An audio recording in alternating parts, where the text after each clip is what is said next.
Good evening, everyone. Okay, we're going to make this a little light. I know you've been through a lot of speeches today, so we're just going to kind of lighten the mood up.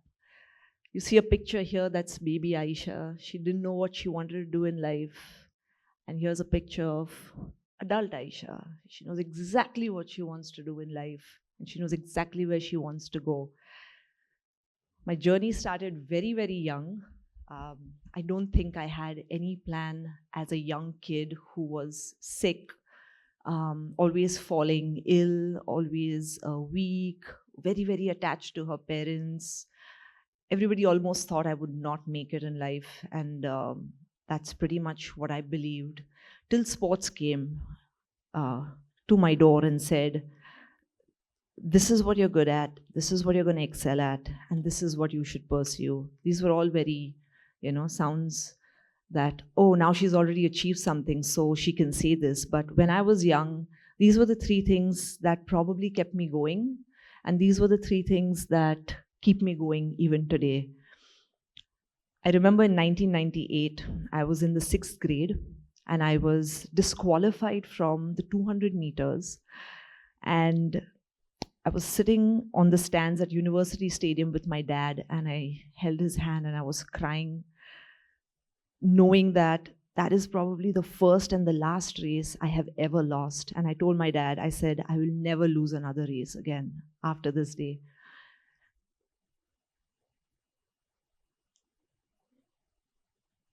That's the picture of the girl who said she was never going to lose again. This was in the 7th grade in 1999. I won all the trophies in the school. And that was the first time I met my coach, Savio D'Souza, and he said, you need to come do some athletics with me, and I think you're going to get better from here only. And in the year 2001, when I went to Bangalore for my first nationals, my first gold medal was achieved over there. And that's when Dad said, I think I want to see you wearing the India colors. And from there, 2001 to today is 2024. I think I have lived for one single dream, and that was to represent my country. One at the IOC, which is the International Olympic Committee headquarters in Lausanne. And this was me at the age of 37. I represented India after 27 years at the World Master Athletics in Sweden.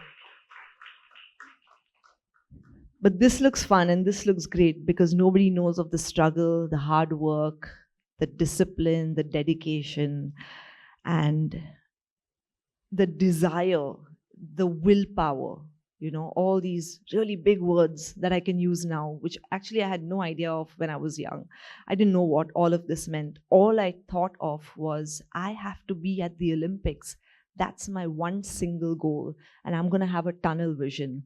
But sports is not easy. Life is not easy. I mean, you enjoy the flora and fauna while you're in school and college. And this is great for the kids to hear, because when you're young, everything is given to you. No matter how privileged you are or underprivileged you are, things are given to us till we reach a certain age. And then that's when your parents, as you come out into the world, when you're 21, 22, your parents set you out into the world and say, figure it out on your own. That's what my parents did to me. And I think that was one of the best things they did to me. Not that we had any great privileges, even as a young girl, but when I turned 21, I think that's where things really started getting real. While playing sport was great, winning was great, but those weren't paying the bills. That wasn't bringing the money in. So we had to work, we had to train, and we didn't just have to work one job. I worked 5 jobs in my 20s. And that's what I love about today's topic, that we talk about balance and resilience. Things weren't easy back then.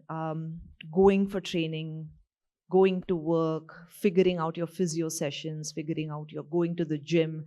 Everything had to be structured, balanced. Food, in fact, food at that time wasn't so great, but we still made sure that we had to eat the right kind of food.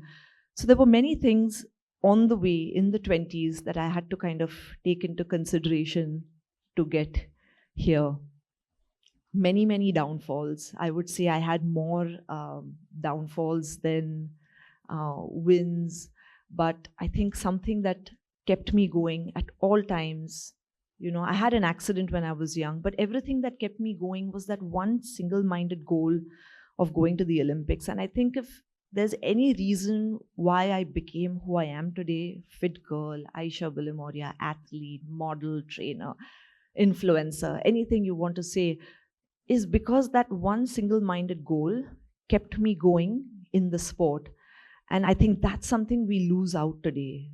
Today's generation has kind of lost that resilience, that when they fail, they completely give up. And I think it's so important for parents. This is my backbone. Of course, now I have my own family and they are my backbone. But back then, if it wasn't for them, I don't think I would have had that kind of resilience. My parents came from a really, really tough childhood, tough, life. Their families couldn't provide for them. Our parents tried everything in their capacity to give us. And they also taught us how to be grateful for everything that we were getting. We were still, thankfully, very privileged compared to the other athletes. We were very privileged to at least be able to travel in a first-class train. Most athletes never got that opportunity. But I think those were the small things. We had to stay in the hostel. We had to stay with the team. We had to travel sometimes with the team as well. I think those were the small instances that really kind of bring out the best in you. They also bring out sometimes the worst in you, because you go through so many ups and downs. There are so many challenges when you're racing in India. It's never easy to be running in a country that loves to call a girl white. It's never fun to run in a country where a girl is demeaned for wearing what she wants to wear. That's me at the start line. I've never looked so happy, by the way, on a start line. But this race in Sweden brought about everything that I had worked on for so many years. We had to fight the system. We had to fight. We just had to fight so many things in this country just to be able to get here. So when I come to an audience to speak, and when I see so many children, and I love that there are actually a lot of kids here, and also there are a lot of parents here, don't discourage your child from what they want to do. And kids, don't give up on what you want to do. Listen to your parents. They are also right in many things, but also listen to your heart. I think that is by far the most important thing that you will learn from your failures, your mistakes, and that's the only way you'll cross over the bridge and go to the other side. This picture that you see here is me working with my students in UP. So I run this program called Project Fit Girl. And when I reached a certain stage in my life, when I knew that I had really centered myself as an athlete, everything around me was balanced. I knew how to fight the system. I knew how to get into the system. I knew how to build an ecosystem of sports for these young girls. That's when I started this program called Project Fit Girl. It's a sports education and sports development program in rural India. And we teach the girls everything from self-defense to sports training to mind training to physical activities to, of course, running, because running is such a great, I'm sure everybody runs here, right? Hands up if you run. It's a small audience that runs. Okay, we're going to get everyone to run. But running is, I think it's one of the most exhilarating activities that you can do for yourself, because running can channel so many emotions through your body, your mind, Just it's by far the most beautiful activity ever. These are just some pictures of me running. This is me. This is me. Olympic Value Education Program, a very important, what can I say, channel that came through on this journey. The Olympic Value Education Program pretty much runs on par with Project Fit Girl, and through the OVEP program, we actually run many programs in different states. There is one picture. That's in Lausanne. We were invited to Lausanne to basically talk about the social issues that we are kind of currently facing in India. And it was really nice to see that there are so many countries in this world that are facing similar issues as India. So through this entire journey of mine, I think, just giving you a little bit of everything, what really worked, well, you're going to see this video right at the end.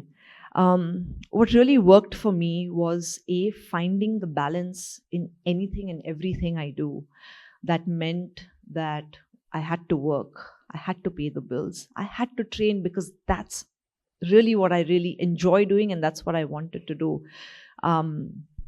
I had to find time for family. As a young teenage girl, I think I love how he said that you need to have that kind of obsession. But in that obsession, you often tend to forget that there is a world around you, and that world around you also needs love, it needs care, it needs attention. It's only when you start coming into adulthood is when you realize that everything's important. While you don't forget your dream, you don't forget your passion, you still have to know that everything around you matters. So for me, I think resilience has been something that is, again, very individualistic. It depends on what you want. And for me, that want was always the Olympics. I think anything that I had to put my hand on had to revolve around the Olympics. So be it my accident or be it my slip disc, all these few things that brought my downfall always bounced me back, because till I didn't achieve this goal,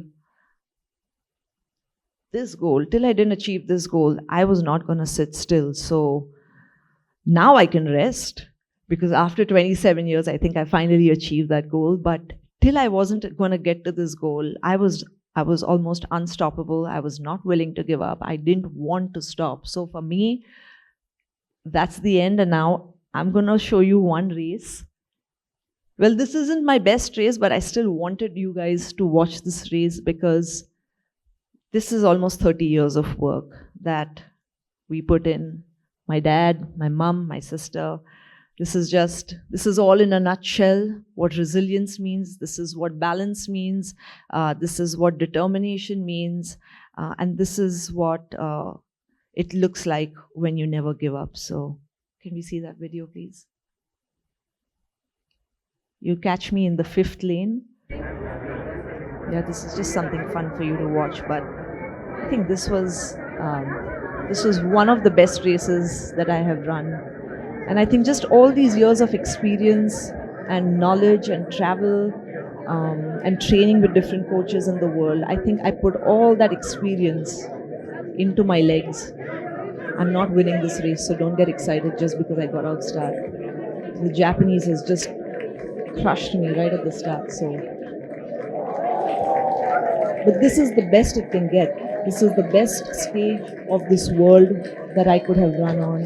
And this was a dream we dreamt from the time I was probably 13. I'm 37 now.